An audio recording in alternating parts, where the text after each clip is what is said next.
Arkadaşlar bugün lehçe konusu üzerine konuşmak istiyorum. Yani dünyaca ünlü dil bilimcisi Ferdinand de Saussure, İsviçre'de biliyorsunuz ve dil biliminin kurucusudur. Modern dil biliminin kurucusudur. Lehçelerin oluşabilmesi için 3 ana unsurdan bahseder. Nedir bu 3 ana unsur? Birincisi coğrafi faktörler.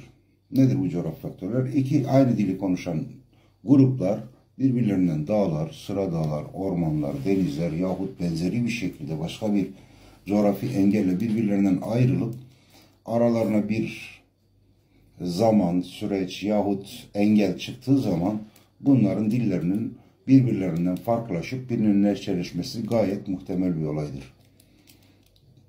Tarih içinde birçok millette de görülmüş şeylerdir bunlar. Diğeri ise kültürel farklılıklardır. Nedir bu kültürel farklılıklar? Misalen diyelim ki siz bugün Irak'ta konuşulan Kürtçe ile Rusya'da konuşulan Kürtçe arasında bir fark olması gayet açıktır.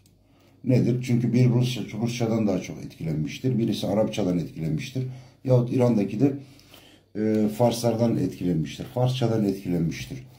Dolayısıyla bunu da anlayabiliriz. Üçüncüsü ise yazı diline geçmiş olmasıdır. Yani bir grubun konuştuğu bir dil yazı diline geçtiği zaman o dilin farklılaşıp, standartlaşıp diğerinin de bir adım geride kalarak o dilin bir lehçesi olarak gelişimini tamamlayabilmesi söz konusu olabilir. Ama Zazaca ve Kürtçe arasına baktığımız zaman böyle bir şeylerden bahsetmenin mümkün olmadığını göreceksiniz. Nedir bu? Misal biz Siverek'te aynı köyün içerisinde yaşadığımız halde biz birimiz Zaza, birimiz Kürtçe konuşuruz. Yani bunların oluşmasını etkileyebilecek bir unsur söz konusu değil. Yani ne coğrafik bir engel var, ne kültürel bir engel var, ne yazı dili anlamında bir engel var. Hiçbir engel olmadığı halde biz ne yapıyoruz? Zazaca konuşuyoruz. Bizim dostlarımız, akrabalarımız onlar Kürtçe konuşuyorlar.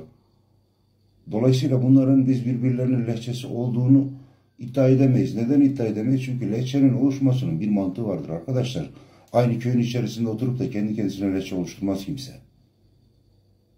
Anlatabiliyor muyum? Yani şimdi gerek batılı dil bilim adamları olsun, gerekse doğulu dil bilim adamları olsun, Zaza ve Kürtçe üzerine baktıkları zaman bu unsuru tamamen göz ardı ediyorlar. O yüzden lehçelerin ve ağızların oluşması için gerekli kriterler nelerdir? Ve lehçeler ne zaman oluşur? Ağızlar ne zaman oluşur? Bunun için gerekli olan kriterleri Zazaca taşımıyor. Yani aynı toprakta, aynı coğrafyada, aynı kültürel ortamda farklı bir dil gelişip lehçe olacak. Yani insanın aklıyla alay ediyorlar. Anlıyorum ben insanların siyasi kaygılarını anlıyorum ama bir dili tutup da başka bir dilin lehçesi gibi gösterip o dilin yok etmek de bana göre en çok da Kürt halkına yakışmaz. Neden? Çünkü yıllarca dilleri yok sayıldı, kültürleri yok sayıldı ve biz gerekirse Kürtler için gidip eylemlerde de bulunduk. Job da yedik. Ama geldiğimiz noktada inkar. Yani tutturmuşlar bir kelime. Zazaca Kürtçenin lehçesidir de lehçesidir. Kardeşim, şimdi sizin bilimsel olarak bu ayrışımı anlatabilecek bir argümanınız yok bir kere. Boş boş yok işte Kürttürler şöyledir. Ya bir Kürt de olabilirdik. Ermeni de olabilirdik. Başka bir şey de olabilirdik. Bu bizim için çok iyi ya da kötü bir şey değil. Ama biz Zaza'yız arkadaşım. Yani bunu tutup da yok bizi bölmeye çalışıyorsunuz. Yok savaş çıkarmaya çalışıyorsunuz. Hayır öyle bir şey yok arkadaşım. Biz Zaza'yız. Ben Zaza'yım diye sen benimle savaşmak zorunda değilsin. Ben Zaza'yım diye sana düşman oldum demek de değil bu.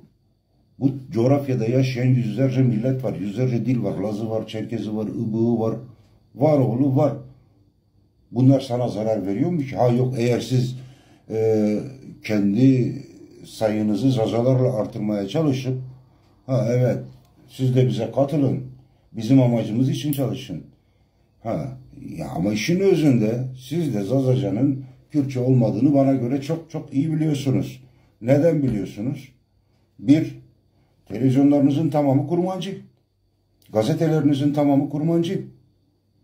Parti tüzüğünüz kurmancı. Belediye tabelalarınız kurmancı. Madem Zazaca'da Kürtçedir ve siz buna gerçekten inanıyorsunuz, o zaman televizyon kanallarınızı, gazetelerinizi, argümanlarınızı, belediye tabelalarınızı bundan sonra hepsini Zazaca yapın.